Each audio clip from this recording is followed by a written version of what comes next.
औरंगाबादचं नाव बदलायला 40 वर्ष लागली, पण अहमदनगरचं नाव आम्ही 16 महिन्यात बदलल्याचं वक्तव्य विधान परिषदेचे सभापती राम शिंदे यांनी सोलापूरमध्ये केलं। अहमदनगरचं नाव बदलण्याबाबत देवेंद्र फडणवीस आणि एकनाथ शिंदेंना विनंती केली होती आणि त्यानंतर लगेचच एकनाथ शिंदेंनी अहमदनगरचं नाव अहिल्यानगर केल्याची घोषणा केल्याचं राम शिंदे यांनी सांगितलं। की औरंगाबादचं नामकरण करायला 40 वर्ष लागली, पण अहमदनगरचं नामकरण करायला फक्त 16 महिने लागले।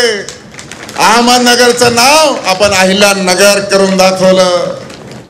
साहेब फडणवीस साहेबांचं भाषण संपल्यानंतर उठले आणि त्यांनी सांगितलं 1 वर्षाच्या आत अहमदनगरचं अहिल्यानगर करणार।